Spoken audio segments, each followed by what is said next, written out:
توباگاریم کمی معافی گناہونا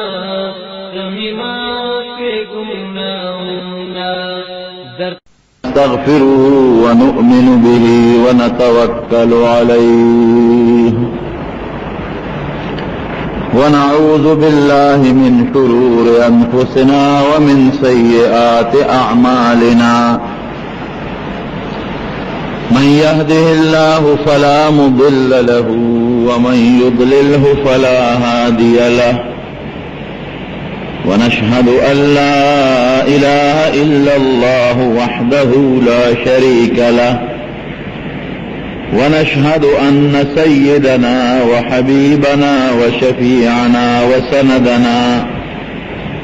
ورحمتنا ومولانا محمدا عبده ورسوله أما بعد فقد قال رسول الله صلى الله عليه وسلم المرأة إذا صلت خمسها وصامت شهرها وأحسنت فرجها فلتدخل من أي أبواب الجنة شاءت أو كما قال رب العالمين د دنیا دا نظام چې چلی دی له یو نارینه پیدا کړی دی او بله زنانه یوازې په سړو باندې د دنیا نظام نه چلیږي او که صرف ښځې وي سړی ورسره نه نو بیا هم نظام نه چلیږي سړی او ښځه دواړه الله تعالی پیدا کړل او سړي ته جدا کارونه سپارل شوي دي هغې کې ښځو له دخل نشته هغه د سړي کار چې ښځې کوي بعضې مخصوص کارونه نو ښځه به ګناه کوي نبی کریم صلی الله علیه وسلم یو ځای کې په لعنت ویلی دی لعن الله المترجلات هغه ښځې چې هغې بعضې د سړو هغه کارونه کوي چې هغه د سړو سره مخصوص دي وی په دې ښځو د لعنت دي او بعضې کارونه داسې دي چې هغه د ښځو سره تعلق لري که هغه کار سړي کوي نو بیا ناروا کوي او هغه کارونه چې د ښځو سره تعلق لري که هغې کې سړی دخل کوي او سړی هغه کارونه کوي نو په داسې سړو هم نبي علیه السلام لعنت ویلی دی لعن الله المخنسین من الرجال هغه سړي چې هغې د ښځو هغه کارونه کوي چې د ښځو سره خصوصیت لري وی په دغه سړو د هم لعنت دی نو بعضې کارونه رب العالمین سړو ته سپارلی دي ښځې به هغې کې مداخلت نه کوي بعضې کارونه ښځو ته سپارلی دي سړی به په هغې کې مداخلت نه کوي نو که سړی او ښځه د دغې حدودو لاندې خپل ژوند تیری معاشره به هم ښه چلیږي بندگان به هم خوشحالی او لوی الله به هم خوشحالی او که د دغې اصولو او د دغې حدودو لاندې دي ژوند تیر نه کي سړی د ښځو کارونو کې دخل لري او ښځه د سړو په کارونو کې دخل لري معاشره به هم بېګړه وي نظام به ټول برباد او تبی او رب العالمین به هم پې خفه نو ورونو څنګه چې د سړي په دې معاشره کې یو مقام دی دارنګې د ښځې هم په دې معاشره کې یو مقام دی اوس دا یو خبره تاسو ته کومه دې کې به تاسو هم حیران شئ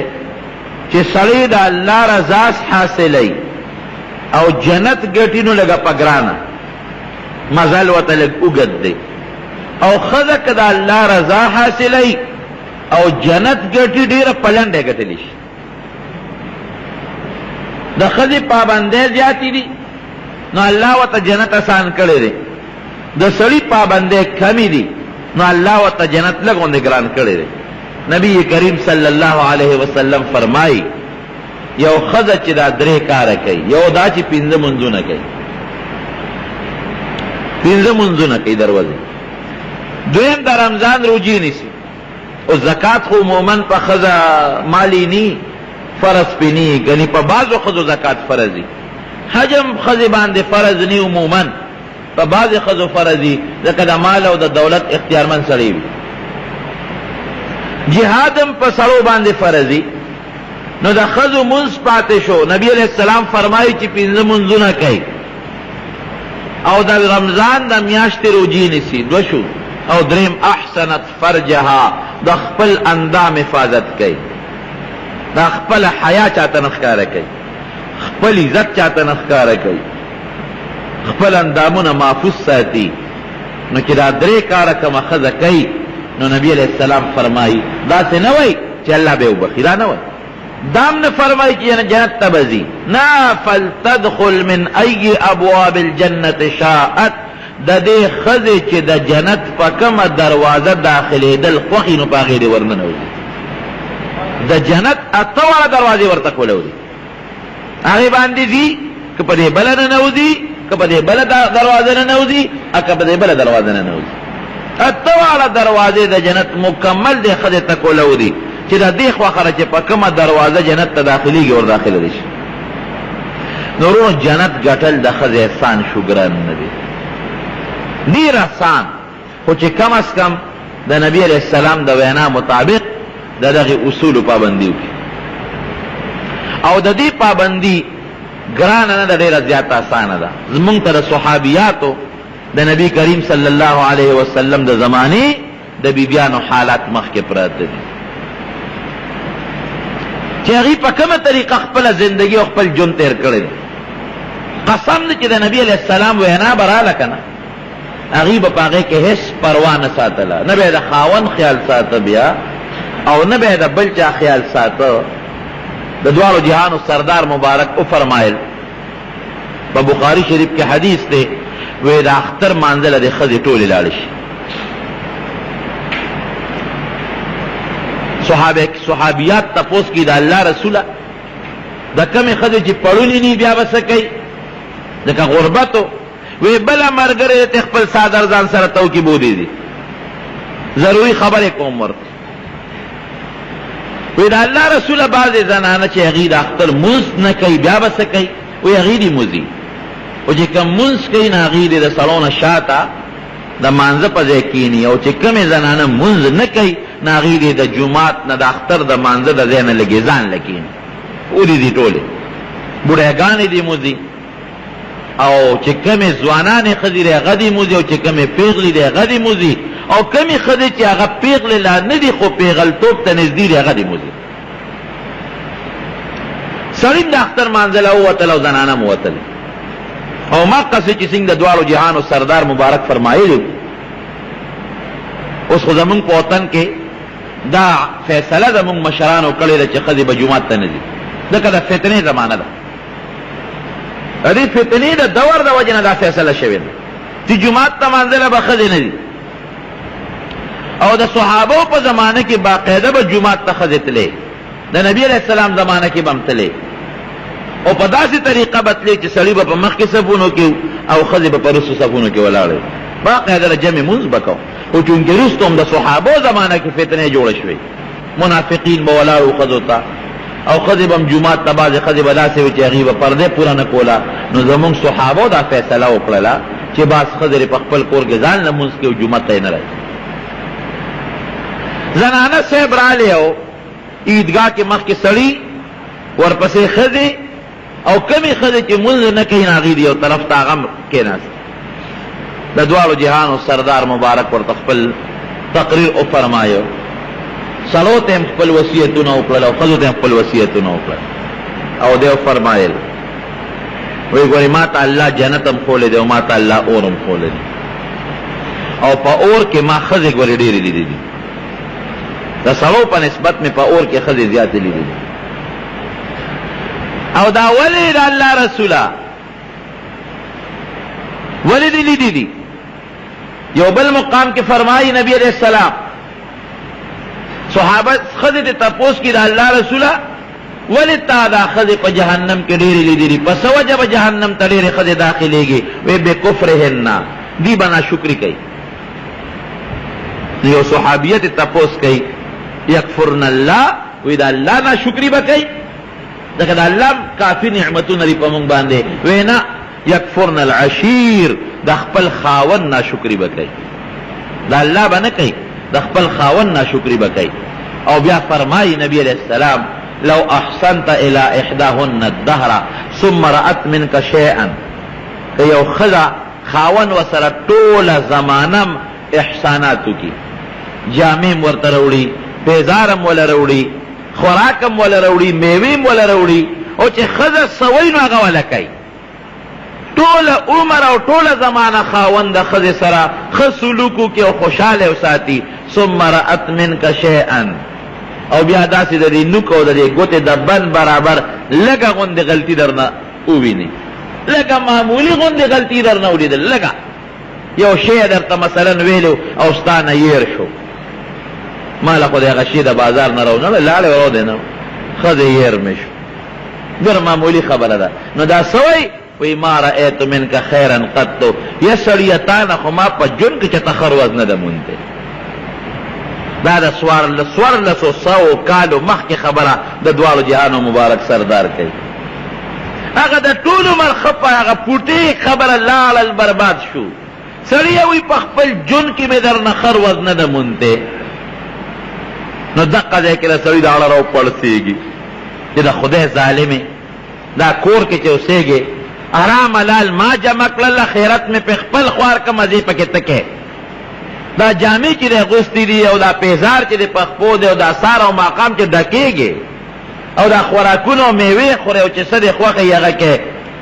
هغه ټول هر څه برباد شو. پوټې خبره دی ونه منلې شوه. نو ښځې کې ناشکري ډېره زیاته ده. خفه کېږئ مه،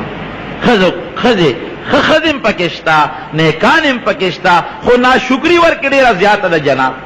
او د خاوند ناشکری کوي. او نبی کریم صلی الله علیه وسلم فرمایي چې کومه ښځه د خپل خاوند ناشکری کوي د هغه نعمت قدر نه کوي، دوزخ ته به ځي، جنت ته به نه ځي، دوزخ ته به بیا روان. خاوند خو چې ده څه ګټي، چا لی راوړي؟ ښځې لی راوړي.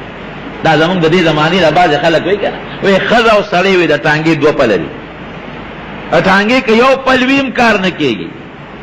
اگر اگست وی بیا کار نه کېږي تر څو چې دواړه پلونه ني، دواړه پلونه به نو کار به کېږي. نو بېشک دا خبره درسته ده، دا غلطه خبره نه ده، دواړه پلونه به د ټانګې، لیکن دا دواړه پلونه به یو بل سره یو شان رواني. که د یو پل نه دی هغه ټایر ووت نو بیا هم ټانګه نشي تللی، او که د بل پل نه پکې هغه باړسونه ماړسونه مات شي نو بیا هم ټانګه نشي تللی. څنګه چې سړی بار لګیا دی او د ښځې دپاره خپله زندګي د برباد کړه، د بچو دپاره خپله زندګي برباد کړه، حلال حرام نه پېژنې او کور ته راوړي. دارنګې پکار دي ښځې له چې دا په کور کې دننه د کور نظام خوچلی، خاوند دباره ستړی ستومانه راشي. قسم قسم ښځې خو شته که نه، بعضې پکې نیکه ښځه چې خاوند دبار نه راشي زر ورته فورا کټ سم کي، څادر ورته واچي، بالښ ورته زر سر ته کېږي، اوبه والا زر راوړي، د چای ضرورت یې د ډوډۍ ضرورت یې په منډه والا راوړي، ببوځي مبوځي د پکي مکي انتظام ورته وکړي. ولې خوار سار نه ماسپښینه پورې ګوټ کړی دی، چاري راښکلې ده، مزدوري کړې ده، دکانداري کړې ده، نوکري یې کړې ده، یا بار څه بل محنت ته تللی، ستړی ستومانه دی،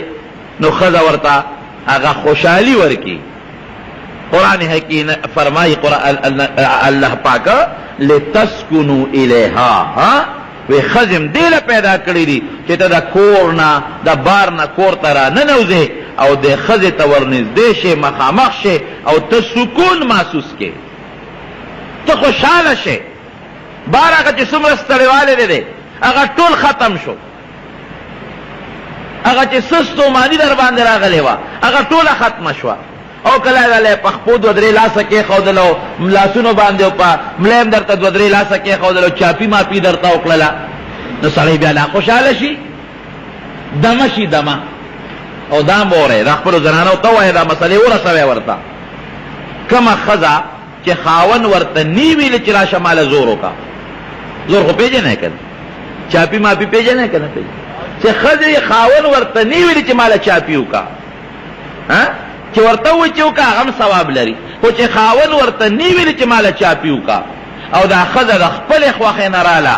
او دی خاون له پخپو پلاسونو باندې زور او چاپی ولوکا دی خزل به الله د او تولو سرو زرو د صدقه ثواب ورکی. ور مفتو کې جنت ګټل دي کنه او تولې سره در دې پلارم نشي خیرات کول او تولې سره در خو ځکه خزت می حقی خیرات نه ورکین او تولې سره در خلالوی خبره ته خو یو می حقی ولا د لسرو په ودا خزي خرصو چې کرای در پاتې در شغال کوي او کنه در شغال کوي فکالو پس سپینو پسرو خو خزه ځان وجني نو دومره اجر بددي او شي دومره ثواب رب العالمین ورته ورکی لکه او تولې سره در کې خیرات کوي ورخه خزه جنت شوس دیندار خزه خوش اخلاق خزه د خاون تابعدار خزه د الله تابعدار خزه دا جنت شو جنت تو ولا را لیتا سکون محسوس کو اطمینان دې محسوس کو چې ډوړې انتظام درته او که خوشاله و تم خوشاله وي اخذم خوشاله یو شعر داسې راوړو چې هغه مناسب نه دی تا ته یو شان ټوکړه یاد کړې وه تا ولا د هغې نه بېکاره لره راوړه دیو نه وي چې خرابه دې راوړه هغه ساعت خوشاله شوه جناب د نبی کریم صلی الله علیه وسلم صحابي دی حضرت ابو طلحه رضی الله عنه او دا هغه بیبي ده حضرت ام سلیم رضی الله تعالی عنها ور خزه د خاون د پاره وزیره د وزیره که خاون خطا کیږي خزه خطا کوي او که خاون په نه غلاره دي نو خزه به په نه غلاره بوزي دا ورته د غوږ مچې ده کنه بنگار ورته کوي خم ورته کوي او بدم ورته کوي د دوارو جهانو سردار مبارک سره دواړه صحابه دي ابو طلحه رضی الله عنه د بیبي ام سلیم رضی الله تعالی عنها ابو طلحه رضی الله عنه چې په سفر تللی چې واپس کور ته راغی نو ماشوم بچی بیمارو دی چې ته زوی بیمارو او دا سخت بیمارو خو چې دې څنګه ماښام راځي نو دغه وخت کې دا زوی یې مړ شوی دی کور کې نه دی بار دی زوی یې مړ شو چې دې څنګه کور ښځه نیکه ښځه وه ډېره انتهایي نیکه ښځه وه جناب یو ځل نبی د ابو طلحه رضی الله عنه راغی او خو دې ښځې ام سلیم څه د خوراک څه شته وی ولې وی د پیغمبر علیه السلام د رنګ مبارک ته چې مې وکتل نو د لوګي اثر مې محسوس ډېر زیات اوږد مخ مبارک دی معلوموي وی سړي اصل لږ شان شی شته یو 2.5 کیلو یا 3 کیلو خوشه لږ غوندې اوربشي دي او یو رکوټې غوندې چیلوکۍ ده کورنۍ ډېره پوټې نه دا شته نور ته نشته وی داسې چلو که چې دا ډوډۍ زر پخه که او دا چیلوکۍ دی لاله که نبی علیه السلام را غواړو ډېر زیات اوږې دی او دی مخ مبارک ته چې ما وکتل رنګ ته نو رنګ کې د لوګي اثر هغه چیلوکۍ دا لاله کړه او ښځې هغه اوربشې ام سلیم رضی الله عنها په میچن باندې میده کړلې او د هغې نه ډوډۍ پخې کړلې هغې نه څه لږې ډوډۍ پخې شوې او حضرت انس رضی الله عنه دی بچی دی پر کټېرې د ام سلیم او د ابو طلحه زوی دی هغه ډوډۍ راواغېسته او د لوپټې په یو طرف کې تاو کړه او ترخ کېدله کېښوده او باقي لوپټۍ راواغېسته او د دې زوی د سر نه یې تاو کړه وی لړ شه او نبي علیه السلام ته له ډوډۍ وښایه چې هغه پوه شي چې ګورې دغه 2-3 ډوډۍ دي هغې ته خو پته وه چې نبي علیه السلام خو ډېر سخي شخصیت دی اوس که ورته ووي نو ټول صحابه راولي او موږ سره خو دغه 2-3 ډوډۍ دي نورې خو شته دی نه حضرت انس رضی الله عنه دا ګورې د دې ابو طلحه بچی او دی پیغمبر علیه السلام ته بخلی و د الله رسول وی دی بس تا خدمت کوي د 10 کاله ورته بخلی و دا خوش قسمتي او 10 کاله دی انس رضی الله عنه د پیغمبر علیه السلام خدمت کوي چې راغی هغه ډوډۍ ترخ کې په لوپټه کې تاو وه نبي علیه السلام چې ورته وکتل وی ابو طلحه را لېږلې انس وی او وی ډوډۍ درکړې دا وی او وی لاړ شه دا ډوډۍ واپس یوسه مونږ درلو او ابو طلحه ته وایه چې کټوی کیدې په انغري باندې او چې کوزه نه کېده درځم شابه ده انس هغه ډوډۍ انغښتې په منډه یې وړلې او دې وخت د دواړو جهانو سردار مبارک صحابو ته آواز وکړ وی ځئ چې ځو څومره چې خلک ناستو په مجلس کې اخو په بلا صحابه کرامو کافي تعداد باندې ټول ځان سره په مخه کړل دی پمنډه لاړ ابو طلحه رضی الله عنه ورغه خزي وی نبی علیہ السلام خو مغه خپل سخا وکړه وسنګا ټول صحابه کرام را په مخه کړی امون سره خدا غدري سلور یا دو دونی می درې نیمه ډوډۍ دی دې سره بس کو ګوره دا بیبي دونو خیال ده وی تا نبی علیہ السلام پوي کړی دی چې څه منکر دي وی او پوي کړی مې دی وی بیا چې پروا مسات موږ غاړه خلاصه ده موږ ویلې چې دومره ډوډۍ فرمائی جناب چې کله نبی علیہ السلام رانه نوته وی لوخه راوړې غټ لوخه راوړو او چې هغه کوم ډوډۍ ونه هغه پاګه کې چوری کړه ماته کړه پټي پټي والا والا کړه او کټوي راکوزه کې او په خپل پکې چوف ناره کړه خپل مبارک لاړې پاګه کټوي کې توکړه ها د حضور پاک مبارک لاړ چې یو ځای ته ورسیږي خو خزانه ته جوړه شو هغه کټوي کوم ځای ختميږي لاړې مبارک پکې توکړه او چوفیم په وکړه او سیب هغه خوروی را واغشته سره د هغه غوښې هغه په هغه ډوډۍ په هغه ماته فوټې کړې ډوډۍ باندې ور واچوله وی لس لس رانه نوځې صحابه کرام لګیا دي ډوډۍ خوري او د مړۍ خېټې خوري او ځي او بیا راځي او نور خوري او ځي نور خوري او ځي هغه په سوونو صحابه کرام ټول ماړه شو ټول ماړه شو او فرمایي ابو طلحه رضی الله عنه وی چې کومه ډوډۍ ماته کړې وه په هغه لوښه کې وی چې کله نبی علیہ السلام او صحابه ټول ماړه شو وی چې مونږ هغه ډوډۍ ته وکتل وی مونږ وی چې دې نه چې تنوړی کمه شوې ده او که نه ده کمه او کټوۍ ته چې وکتل نو کټوۍ هم هغسې خوټ کېږي یو پوټۍ ته نه کم شوې دا دومره د نبی کریم صلی الله علیه وسلم سره محبت او مینه لري داسې عجیبه بیبي ده نو دا ام سلیم رضی الله تعالی عنها ګوره د ښځو خبره درته کوم ښځې به د الله تابعداري مخکې به کوي د رسول الله تابعداري به مخکې کوي د خاوند به درې نمبر کې کوي لا طاعة لمخلوق فی معصیة الخالق زنانه دا خبره واوري چې که چرته خاوند ته د داسې خبرې مطالبه کوي چې هغه د الله او د رسول خلافي چرته به هم د خاوند تابعداري بیا نه کوي د الله او رسول مخکې پلار که د زوی نه داسې مطالبه کوي زوی د پلار نه رور د رور نه دوست د دوست نه ګاونډي د ګاونډي نه استاد د شاګرد نه چې هغې کې د الله مخالفتي نو هغې کې به د چا هم تابعداري نه کوي الله مخکې دی د الله رسول د هغه تابعداري مخکې ده دا نورې خبرې وروسته دي نو دی چې کور ته راننوته نو فورا تپوس کوي ماشوم څنګه دی راکوټې ښځه ورته وایي چې دا غس لږ یو پوټې دمه شوی دی دمه دی د ښځې خو دا مطلب و چې بس دمه شو د دنیا د کلو نه خلاص شو د بیمارۍ نه خلاص شو د دردونو نه او د چغو د وی وی نه خلاص شو بس مړ شو نو د ښځې خو دا مطلب و چې نفس یې لږ یو پوټې ساه یې لږه په ځای شوې ده او لږ قلار دی یعنې مړه دی او خاوند یې دا ګمان وکړه چې دی جوړ شوی دی ودرې ځکه دا لفظ داسې دی چې دواړه معنی یې مراد کېږي لږ یې طبیعت په قلار شو خو هغه ټیک و چې طبیعت په قلار شو دمه شو که نه دنیا نه خلاص شو آخرت ته لاړ او خاوند یې دا ګمان وکړي چې ماشوم جوړ دی ودرې اوبه مو به یې ورته راوړئ دی خوشحاله چې د بچې مې جوړ دی ډوډۍ والا راوړه وایه که نه د دې زمانې ښځه به داسې چل به وکړي الله اکبر ماشوم چې پوټې غوندې زخمي شي مرګ خو لا لویه خبره ده نو ښځه په ځان څونه پیریان راولي د یو جناب کندي نه بل کندي پورې چغې رسي او ګریوانونه شلی او په ځان له سر په دیوال پورې ډغی او لوی غوبل او چغې جوړې کړي دي الله دې هر مسلمان د داسې غمونو نه وساتي بچې مړ کېدل دا ډېر ګران کار دی د مور او د پلار دپاره نبی علیہ السلام ورته د زړه میوه ویلې ده د زړه میوه چې کوم وخت کې ماشوم بچې نابالغه بچې د مور او پلار مړ شي او فرشتې روح یوسي نو رب العالمین ته تپوس کوي هغه ماشوم نم څه ویستله الله ته پته وی او وی زما د فلانکي بنده د زړه میوه مرو شو کوله ګوره ماشوم ته د زړه میوه ویلې ده زما د هغه بنده د زړه میوه مرو شو کوله وی الله روم شو کوله وی زما بنده څه وی وی چې الحمدلله خدای چې ته خوشحاله زم پې خوشحاله یم وی ښه جنت کې یو لوی محل ورته جوړ کې او د پاسه پې ولیکې بیت الحمد چې دا هغه مکان دی چې د ما د شکریې او د حمد د وجې نه دغه مور او پلار ته ملاوي نو ښځه به فریاد به نه کوي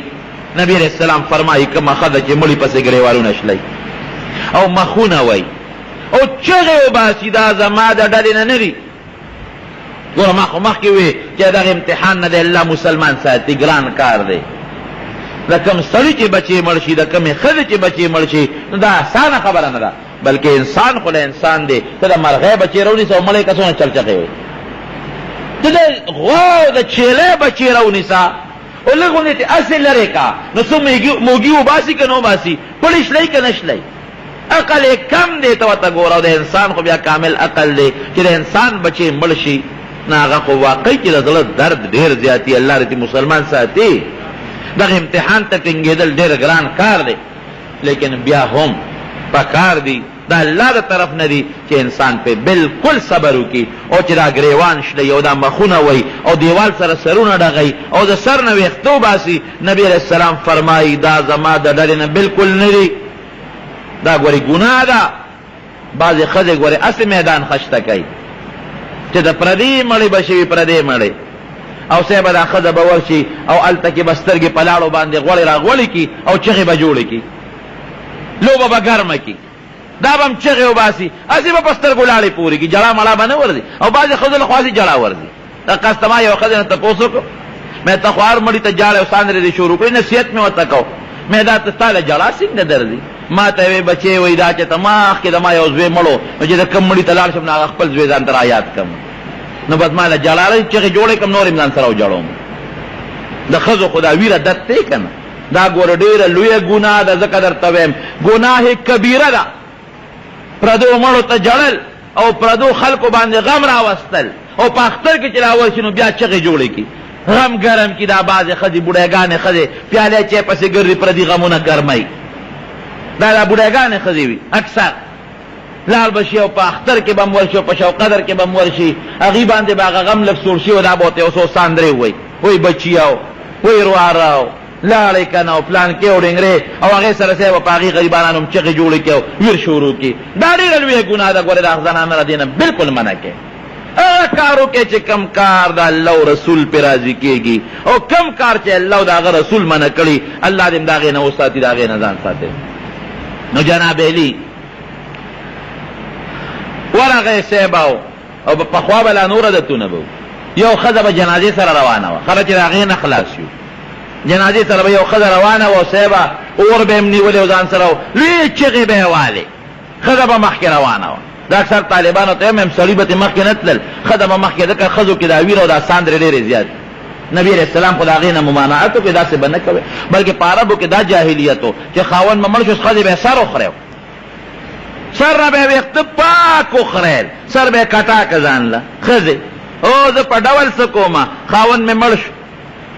زه به اوس دا سر ویښته به ساتم. دا ګناه ده جناب. د کومې ښځې پلار، رور، بچې، تربوران چې مړه شي، درې ورځو نه زیات غم پې بالکل ګناه ده. د درې ورځو نه پس که دا ښه جامې اچوي او درې ورځو نه پس دا غم کوي، دا ګناه کوي، ګناه. او د کومې ښځې چې خاوند مړ شو نو 4 میاشتې 10 ورځې به دا خپل غم کوي. غم څه؟ رانجه مانجه به نه پورې کوي، خوشبویي به نه پورې کوي، او داسې د ډول کارونه به نه کوي. او 4 میاشتې 10 ورځې پس باس خبره خلاصه شي. د دې اصولو پابندي وکړي. نو جناب ام سلیم رضی الله عنها خاوند ته څه وایي؟ ویا ماشوم قلار شوی دی. د هغه دا ګمان راغی چې بس دم جوړ دی، او د دې مطلب دا و چې مړ دی. ډوډۍ ورته کېښوده، ویې خوړه. حالانکې دغې وخت کې د مور پړه څه تېرېږي، اوبه مو به یې ورته کېښودې. او بیا د ښځې د خاوند چې خپل کم دغه دي معاملات دي، انسانو د سفر نه راغلي و، ډېرې ورځې تېرې شوې وې، هغه خپله خوشحالۍ مشالۍ مو کړلې. نو چې کله دې ورته ګورې بیا عمل ونه وي، دی ورته ونه وي دا د ښځې دا اوبه مو به ډوډۍ خو ضرورت دی، او دا نور خو د خوشحالۍ خبرې دي،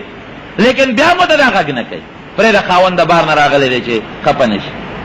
نو بیا مو ته ال نه وایي یاره ستړی دی پرې چې وده شي، غږ یې ورته ونه کړه، نو دی غریب وده شو. اوس غم خو د مور پړه تېرېږي. په کار خو دا ده چې دی ال ویلې وي چې دا غم پرې لږ سپک شوی وي، نه خاوند ته ال ونه وي، داسې نه کوي بي. نو خاوند دې وده شو، نو سهار مانځه له پاسېد، نو چې پاسېدې سړیه داسې کار وکړه چې لاړ شي او سړي راوله ماشوم له قبر وکنه وه. ولې؟ ویا ماشوم مړ دی. کله مړ شوی دی؟ وی بیګا ما خام مړ دی. اوهو د بچی ګوره د مرګ علی وته وي یا ښځې د ما زوی په کټ کې مړ پروت و، ما ډوډۍ خوړله، ما وبس کلی او ما د ژوند نورې خوشحالۍ کولې او ما خوب کو او بچی مې دلته کې مړ پروت و، ما درې ولې مخکې ال نه وې؟ وی سړیه په ما غم راغلی او په تا مې ولې راوسته؟ داسې نیکانې ښځه زه خو هسې هم دل منم، د شپې هسې هم نه ښخېده، نو تاله مې ولې غم کته؟ پرېږده چې تا خو خوشحاله ورځ تېره کړه، خوشحاله شپه دې تېره کړه، ډوډۍ موډۍ دې وخوړله. فوراً لاړ د نبی کریم صلی الله علیه وسلم مجلس ته، د دواړو جهانو سردار مبارک د دغې ښځې د خاوند هغه صفتونه وکړل د جنت، هغه مقام او زیر یې ورکړل چې ډېر زبردست. وګوره داسې خاوند او داسې ښځه. نو ښځو کې فریاد خو ډېر دی، خو نیکانې ښځې هغې به هر وخت کوشش کوي چې زموږ خاوند دی دا خوشحاله خاوند خفه ني، تکلیف ورته ني، د خاوند احترام به کوي، د خاوند قدر به کوي. ګوره فاطمه رضی الله تعالی عنها چې د نبی کریم صلی الله علیه وسلم کشره لور ده او دونه محبت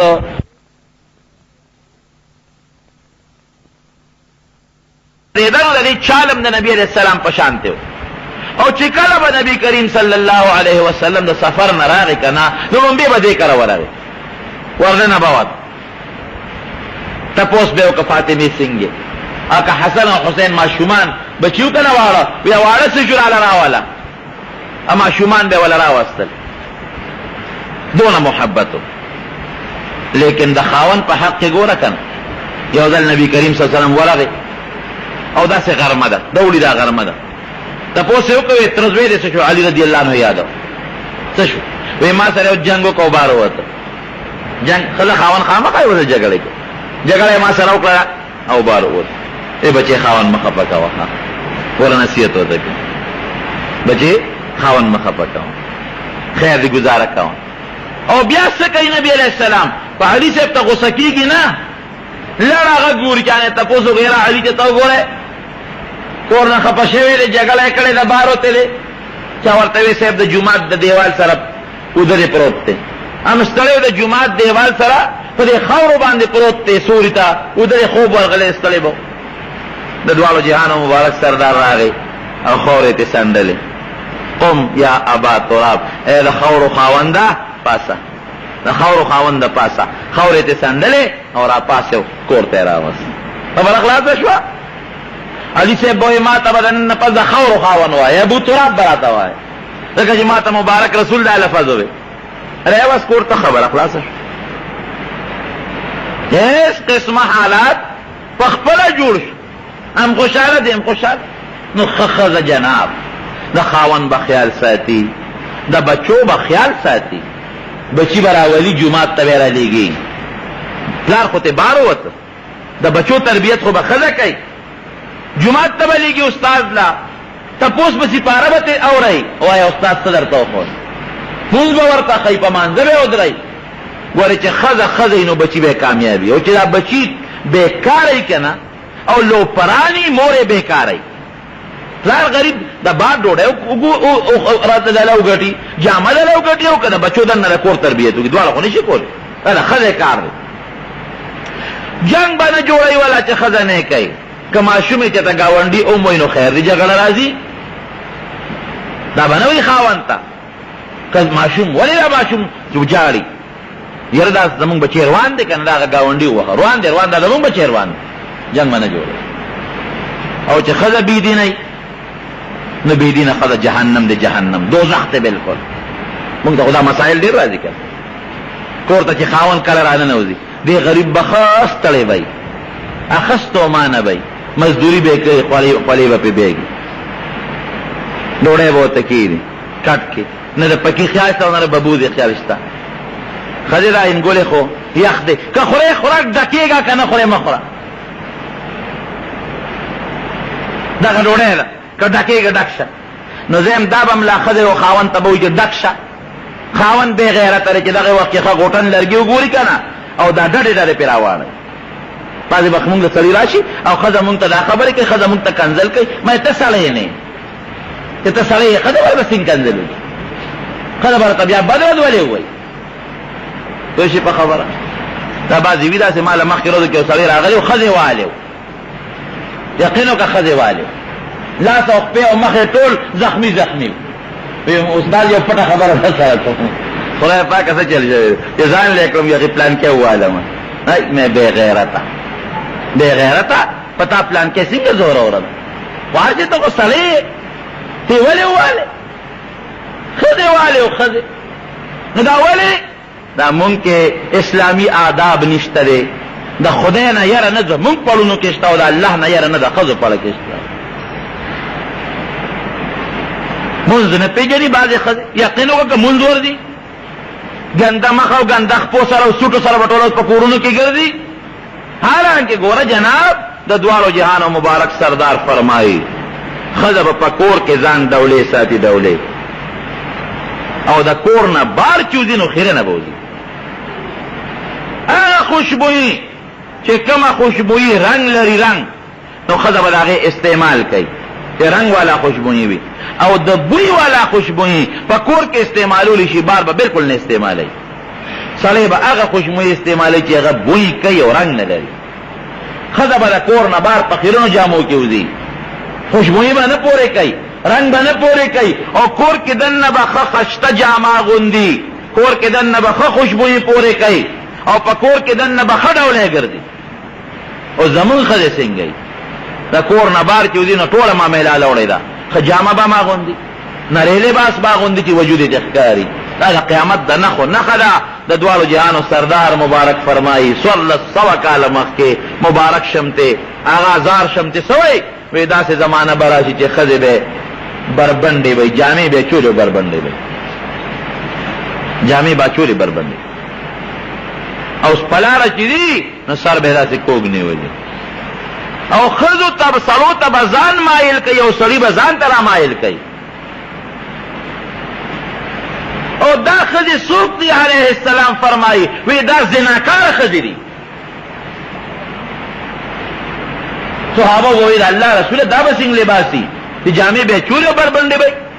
جامه خو چې بنده واچوي خو بربنډتوب ختم شي وی دا به راشي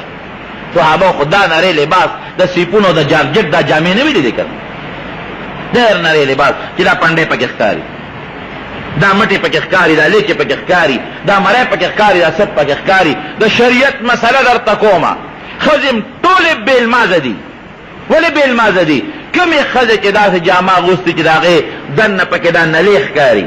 د هغې دا مری پکې ښکاري او د هغې دا سټ پکې ښکاري د هغې د سر ویښته پکې ښکاري د دې ښځې مونځ ګورې بالکل نه کېږي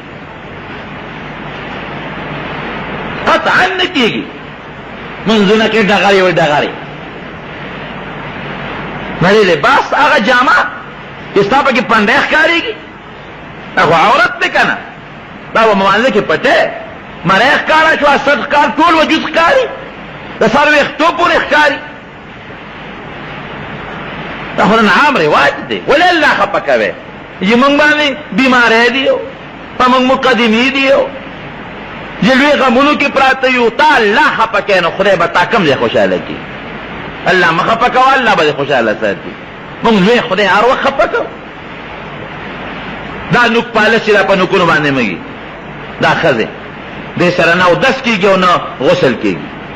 بالکل نه کېږي نوک پالش ته په لاس لګولی دی نوک پالش او اودس کې بالکل نه کېږي بې اودسه مونځونه کوي نوک پالش ته په ګوته مږلی دی غسل کوي بالکل پاکي نه راځي غسل سره که مونځ کوي ګناه کوي په دې ځمکه ګرځي لعنت د خدای پې ورېږي د اسمان نه پې د خدای قهر او لعنت را ورېږي ځمکه ورته خیرې کوي د الله فرشتې ورته خیرې کوي هلته نوک پالش ته مږلی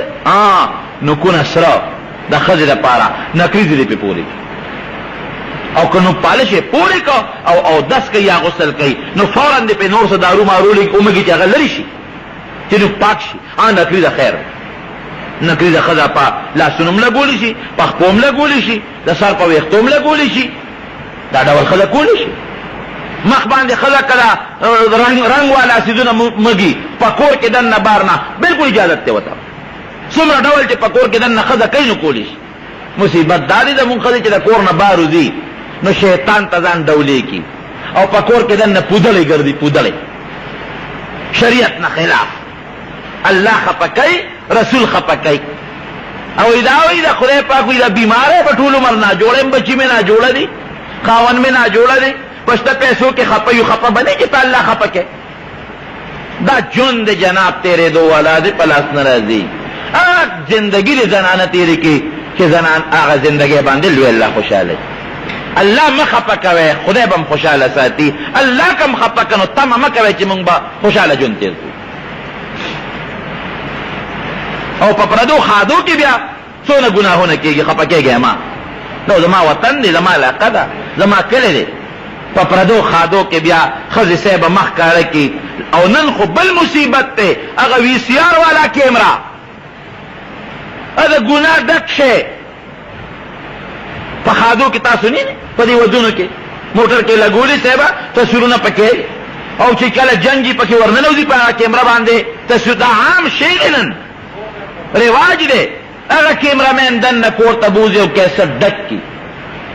او کیسټ بیا کم خوالار شي. ا کیمرامین ځان سره یوسي. نو چې ځان سره کیمرامین یوړو نو یو کیسټ تار راولېږي او سلو پنځه ته هغه ځان له ډک کی. اجرې کړي د ښځو فوټولا انګور او ښځې او خویندې دي هلته اجرې ته یوړې. تاسو نه ګناه ده؟ یو کور ته خالی نه دی نن. زه ګورې پاکې خبرې کوم، زما په دې خبره مه خفه کېږې. د زړه د در نه د الله دپاره دا خبره کوم. که خفه کېږې نو خدای مې یو زر ځله خفه کړه ما د باندې. زه خو شریعت خبرې کوم، څوک خفه کېږي که خوشحالېږي. عام رواج دی په دې کلي په دې وطن کې دا وی سی آر کیمره ګرځوه او صاحبه ښځو میانځ کې هغه بړوا ورننوځي ګرځي،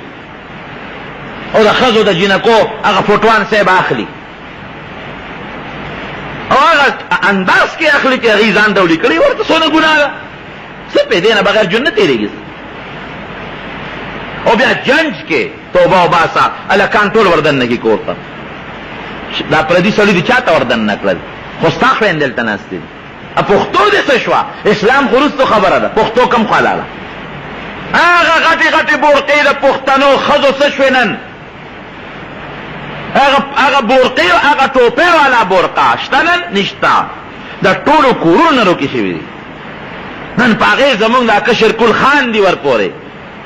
هغه ټوپۍ والا برقه شټل کاټ دی وایي دا مونږ په سره هغه ټوپۍ والا برقه ثوابه کې ورشه وګورئ هغې اوس هم هغه ده ټاکي والا جامې او هغه پړونې اوس هم هغې خپل استعمالوي هغه پښتو هغې کې شته. اوس هم هغه خلک چې په سوزکي کې ځي نو پردې پکې وېځانده کړي یو خوا سړي د پردې نه اخوا ناست دی خوا ښځې ناستې دي. ولې تاسو ته یاد دی چې زنانه به دلته کې واده شوه زه خو ماشوم ام او ټانګه کې به یې کېنوله نو د ټانګې نه شاته به یې مته څادر راته وکړو او د کوچوال او د هغه سیټ په منځ کې به یې مته څادر ولګو. داسې به که نه وه شته اوس هغه شي؟ نه نه والله چې دا ښځې خاندي وه پورې هغه شي پکې کم دی. کوچوال ته به یې ته به غاړې ته کېنې ډډه به نه وی. هغه حیا څه شوه؟ اسلام څه شو؟ پښتو څه شوه؟ غیرت څه شو؟ غټې غټې بورقې به وې درنې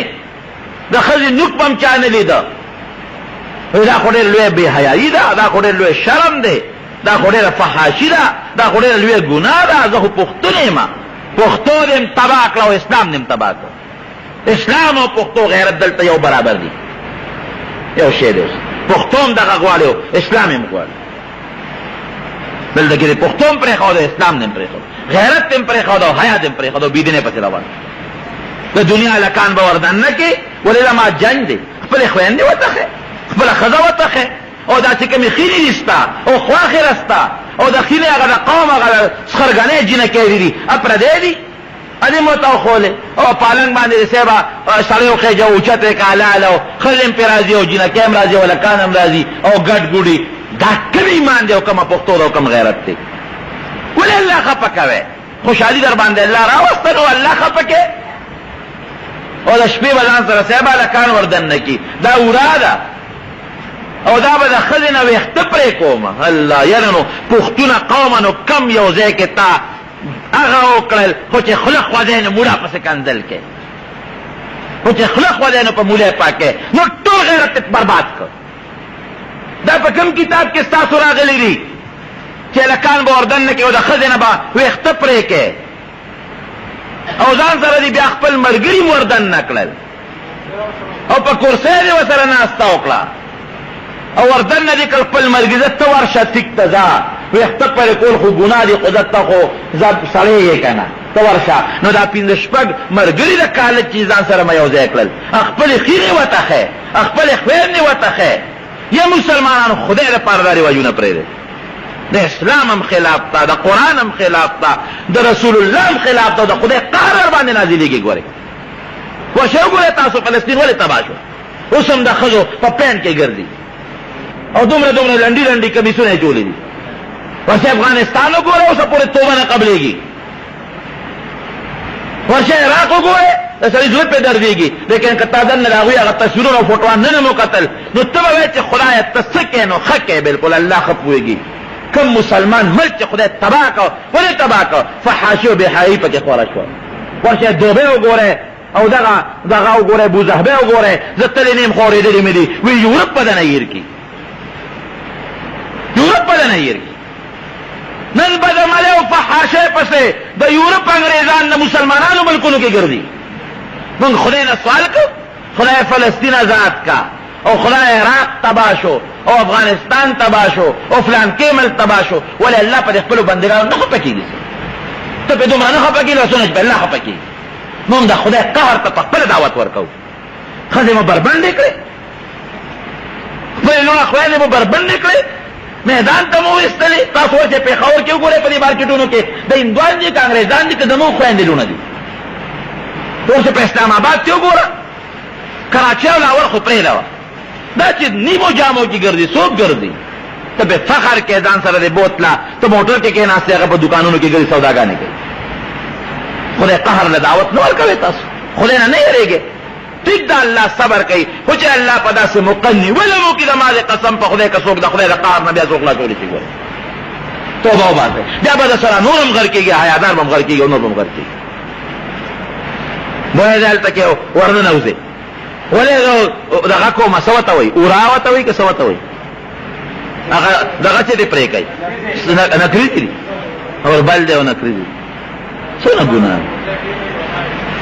انصاف پخوا به ښځې ناوې کړي سړی مو سره ناوې کړي هی بې غیرته پخوا به د ښځو راګانې تلې مړه نو څه ووایم نو دا زړه مې ډک دی خو څه ویلي شو اوس د هلکانو راګانې دي هلکان بنګړي واچي او ګډېږي او په سر یې بنارسۍ چولي دا د هلکانو راګانې د ښځو هغه د یېرې شو توبه وباسئ توبه خدای ته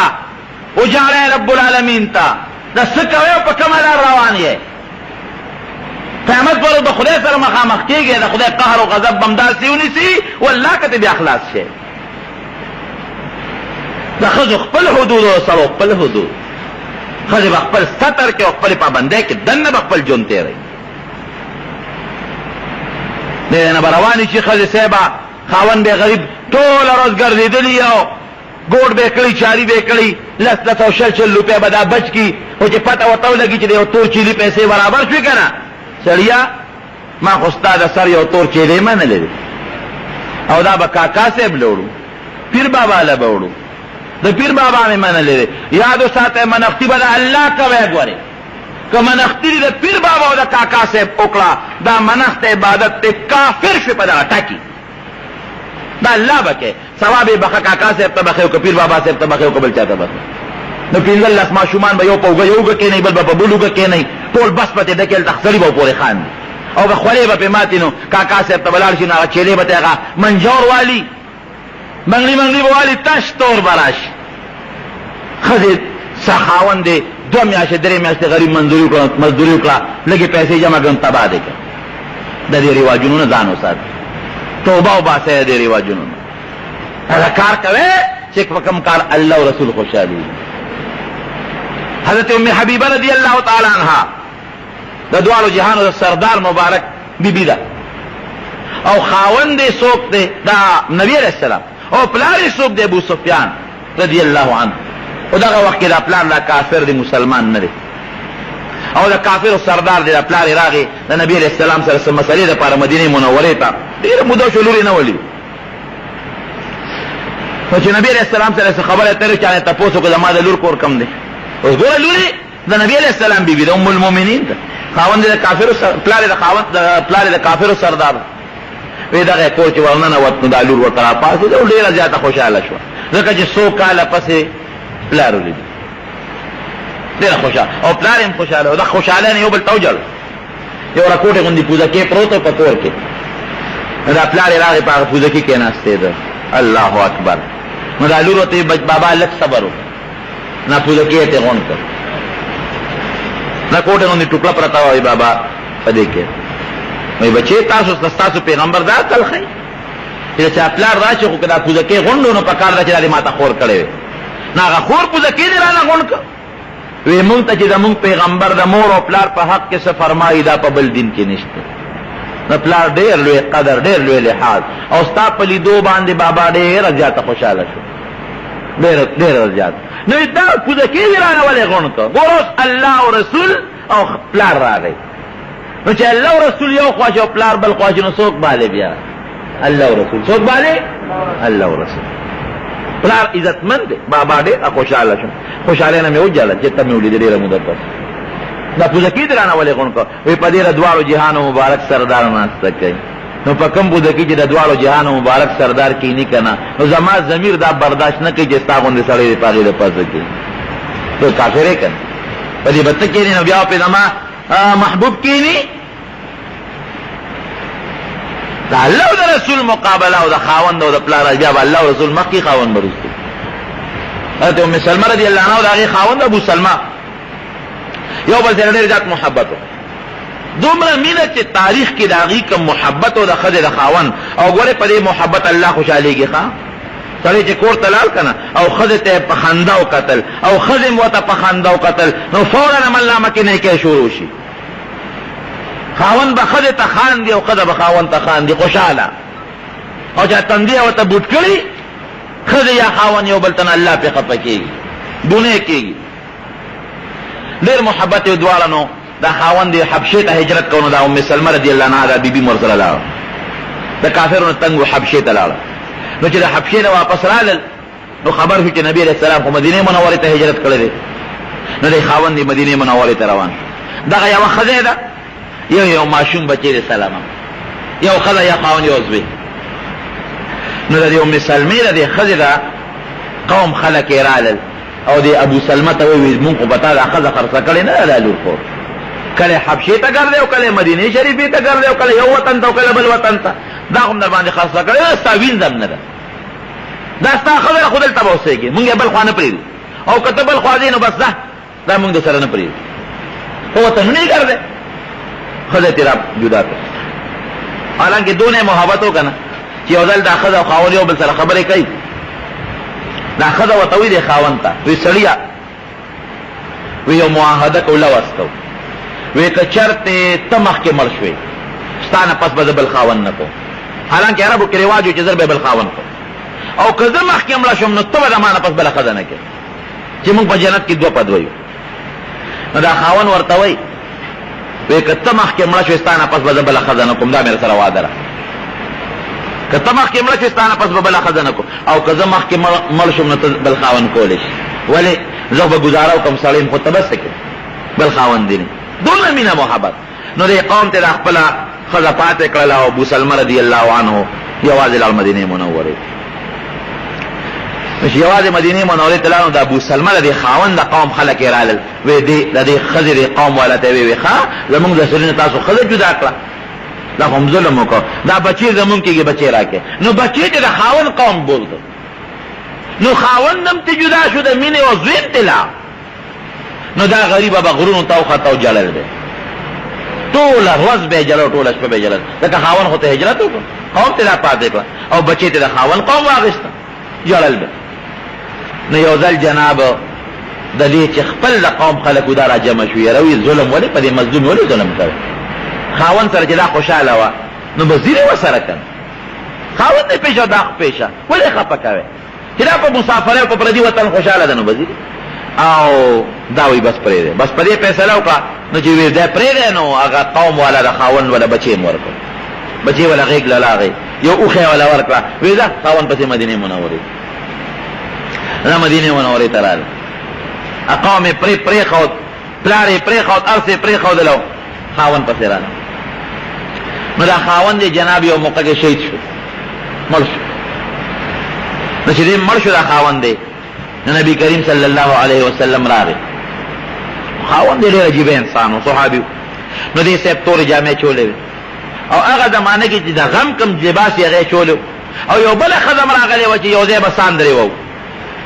نو چې څنګه نبي علیه السلام را ننوت نو دې ته یې غږ نه کوه، د دې خو زړه درمند و. نو بلې ښځې ته وایي وایي ګوره د کم کور نه چې الله شیطان اوښکې دی نو بیا ورته را دننه کوې. بس اپوی شو، وی بس ځه مه جاړه. نو دې وی چې ډېر مې زړه دردمند دی، نو داسې ما وی چې زه به وجاړم چې زما د ژړا به خلک صفتونه کوي، خو چې نبي علیه السلام پې خفه کېږي نو زه نه جاړم. نو پیغمبر علیه السلام ورته یو دعا وښوله، وی مسلمې دا دعا کوه یا الله ما له په دې مصیبت کې اجر راکړه، اللهم اجرني في مصیبتي واخلف لي خیرا منها. دې مصیبت کې اجر راکړه او الله له دې خاوند نه بهتر راکړه، بهتر ملګری راکړه. وی د نبی علیه السلام وینا او په دعا خو مې شروع کړه، دې مصیبت کې الله اجر راکړه او دنه بهتر. وی خو ما وی چې دنه بهتر بلا څوک دی، دعا خو مې شروع کړه چې دنه غوړه ملګری راکړه، خو مې چې دنه غوړه خاوند نه ډوشته دی نه، دنه غوړه بلا څوک دی. نو رب العالمین زما دعا قبول کړه، مال الله د خپل خاوند نه غوړه خاوند راکړه. هغه څوک او هغه رسول الله صلی الله علیه وسلم، دا غنی کاله لاړ. ګوره د الله او د رسول تابعداري چې کوي. خدای پاک په دنیا کې هم د نبي علیه السلام ښځه کړه، بیبي یې کړه، او په جنت کې هم الله د نبي علیه السلام په بیبیانو کې راوسته. ښځې پوهې کې زنانه د حیا جامه واچوي، د حیا لباس واچوي، د سړو نه پرده وکړي، تصویرونو ویسیارونو نه ځان وساتئ، بې حیایۍ نه ځان وساتئ، او ستر وکړئ، ستر او پرده وکړئ، نري لباس نه ځان وساتئ، نو پالشو دې قصو پسو نه ځان وساتئ، د ګناه کار مه کوئ، د حیا کار وکړئ، د الله او د خپل خاوند او ردي د حیا خیال وساتئ. دنیا به م ښي او آخرت به م ښي. رب العالمین دې زمونږه د ټولو زنانو په سرونو د حیا او د پردې صادر واچوي او الله دې مونږ د رسوایۍ او د بې عزتۍ ورځې نه محفوظ او ساتلي کړي.